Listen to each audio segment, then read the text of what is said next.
assunto é na Band News FM. 10:05, bom dia, Murilo Rocha. Bom dia, Sinine, bom dia, Luciana. Bom dia, ouvintes da Band News. O assunto de hoje é bola no portão. É isso. Sinine, você falou disso, o pessoal falando disso, gente, me deu uma recordação da infância. Eu morava em frente a uma rua sem saída, aqui no bairro Serra. A rua sem saída era a Rua Apodi, e tinha um portão de cada lado. A gente jogava bola na rua, mas o portão de um prédio era um gol e de outro prédio era outro gol. Você imagina, né? E assim, era aquele portão que você chuta, a bola bate, ele fica vibrando 5 minutos depois ainda, né? É aquela barulhada. Então tinha o Geraldão, pai de meu amigo Beto, já até falecido Geraldão, né? Ele gritava lá de cima, que ia chamar a polícia pra gente. Tal, e o outro era mais radical, quando a bola caía dentro do prédio, ele simplesmente descia com o facão e rasgava a bola toda e depois jogava a bola furada pra gente, enfim, sob vaias, protestos, xingamentos da molecada. Mas isso era muito bom, só que hoje eu peço desculpa a essas pessoas, como era chato isso, imagina?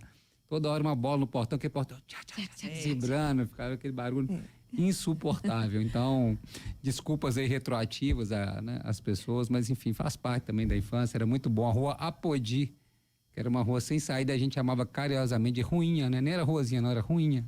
Histórias boas, ali, né, de ouvir? De um lado e de outro, ali na serra. Muito bom ali, todo mundo já perdeu tampa de dedo ali, unha, porque jogava descalço, rua de calçamento, era uma missão, viu? O portão era de menos. Agora, gente, falando aqui da nossa política, ontem foi um dia movimentado, né? A reforma administrativa que a gente comentou aqui, que a prefeitura iria passar e passou sem problemas, né? Não vou dizer que tratorou não, porque fez acordos antes e tal, mas passou como a gente havia anunciado que ia passar a reforma administrativa. A gente até deu uma matéria aí, criando 4 secretarias, vai levar aí o gasto da prefeitura com salários, um número relativamente expressivo por ano. Acho que até a manchete de jornal O Tempo, se não me engano, 50 milhões ano aí, que vai um impacto aí na folha salarial. Ou seja, há aí uma mudança significativa na formatação da prefeitura para esse próximo governo FUAD. E passou assim, sem problemas. Tinha muita emenda e tal, mas na hora as emendas foram retiradas e o projeto passou. Né? A gente viu o protesto da Fernanda Altué, discutindo aí com a vereadora Isa Lourenço, e eu antes de ter ouvido a resposta da vereadora Isa Lourenço, eu estava pensando isso, sabe? A vereadora Fernanda Altué, que é do Partido Novo, muito ativa, foi bem votada aí, uma vereadora muito combativa. Ela estava falando aí defendendo, né? Falando que os servidores da BH Trans, e é verdade, que eram concursados e tal, agora vão ficar na função de comissionados na nova Superintendência de Mobilidade Urbana. Mas enquanto ela falava isso, eu fiquei pensando, ouvindo, falando, gente, mas ela votou pela extinção da BH Trans, e aí, eu não tinha ouvido a reportagem ainda, entrou a vereadora Isa Lourenço falando justamente isso, né? Que ironia. Ela foi uma das vereadoras favoráveis à extinção da BH Trans. Eu achei que ela tinha votado contra nos 2 turnos, pela extinção. Mas segundo a vereadora nos falou que ela votou no primeiro turno a favor e depois se absteve na votação pela extinção da BH Trans, né? Fato é que é isso. A BH Trans, a gente criticava muito a atuação da BH Trans, que agora ela vai ser absorvida por essa Superintendência de Mobilidade Urbana, que agora vira Secretaria de Mobilidade Urbana, ganha status de secretaria. E a gente vai continuar cobrando, né? Porque é um dos pontos sensíveis da capital mineira, essa questão do trânsito, né? É talvez aí uma das capitais com pior trânsito do Brasil, Belo Horizonte, a falta de alternativas, a falta de investimentos em modais de mobilidade urbana em Belo Horizonte é assustadora e vergonhosa. Então, assim, né? Não vai ser porque acabou a BH Trans e virou agora Secretaria de Mobilidade Urbana que a gente vai deixar de criticar e cobrar soluções. É uma pasta estratégica, vamos ver quem vai ser esse novo secretário. Atualmente da superintendência é o André Dantas, vamos ver se ele vai ser o secretário ou se vai vir uma outra pessoa para ocupar esse cargo. Fato é que nós vamos cobrar, inclusive, a presença de agentes na rua, que é uma coisa que a gente vive falando aqui, nosso ouvinte compartilha da ausência completa de agentes da BH Trans, que um dia já foram presentes, né? Chamados até de chumbinho ali, pelo uniforme cinza e tal, bonezinho branco, uma faixinha laranja no uniforme assim, já foram presentes no trânsito de Belo Horizonte, hoje são completamente sumidos, desaparecidos, né? Ninguém sabe, ninguém viu, às vezes em porta de colégio se vê, mas a gente vai cobrar agora dessa secretaria, entre outras coisas que essa reforma administrativa traz para BH. A gente já detalhou isso, mas podemos continuar falando, inclusive trazer gente da prefeitura para explicar e ficar de olho quem vai ocupar esses novos cargos, né? Há uma expectativa aí que o PT ganhe uma dessas pastas, essa de combate à fome, né, que tem um nome, né, de assistência social, que era uma subsecretaria também, agora ganha status de secretaria. A expectativa é que isso fique com o PT. Vamos ver como vai ser ocupada essas pastas, novas pastas criadas, esses novos cargos criados dentro da estrutura da prefeitura também, logicamente, para agregar e trazer aliados para dentro do executivo, para ter força na votação da Câmara Municipal.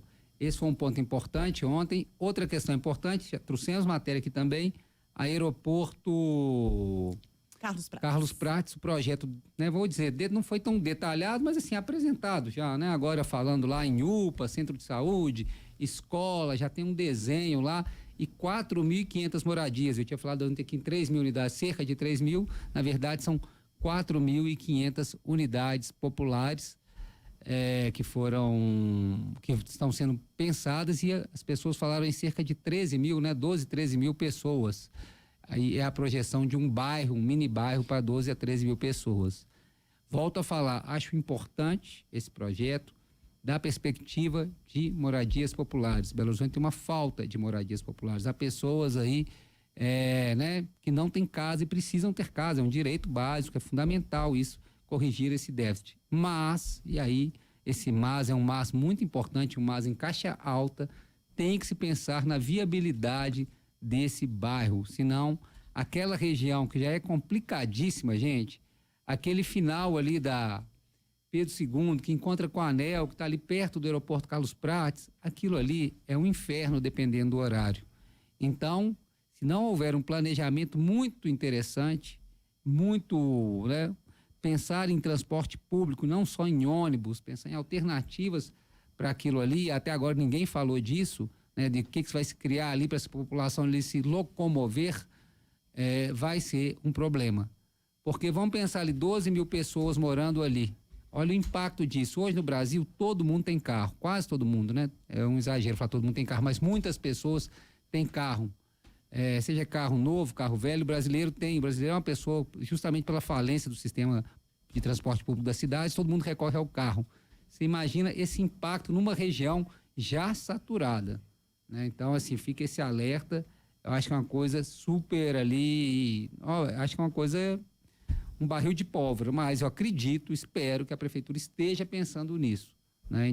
Quem sabe, né, tem a oportunidade de começar ali um novo modal ali. A gente falou da possibilidade agora de, né, uma interação maior com o anel rodoviário, uma vez que a prefeitura deve realmente assumir a gestão do anel, pelo menos essa é a promessa do FUAD na última reunião com representantes do governo federal, o presidente Lula. Vamos ver então o que isso vai ocorrer, mas essa é a minha ressalva sobre a questão do trânsito na região. Se eu morasse ali, estaria apavorado, não por causa das unidades populares, mas por causa do impacto de trânsito que isso vai trazer para uma região que já eu estou ficando um traumatizado de trânsito já em Belo Horizonte. Eu vejo engarrafamento e sou daqueles que tem até sintomas já assim, já fico, pelo amor de Deus, já começa a suar frio, falo, nossa, engarrafamento, mas enfim, esse é um problema. E por fim, só para finalizar, para trazer continuação das histórias para os nossos ouvintes, ontem o Orion falou no comentário dele da aproximação do Matheus Simões com o PSD, partido do prefeito Fuad, partido presidido pelo Kassab, uma possível mudança do Matheus Simões, vice-governador, uma possível mudança dele saindo do Novo para o PSD, para concorrer ao governo em 2026 num partido mais forte, com mais dinheiro, mais capilarizado, país afora.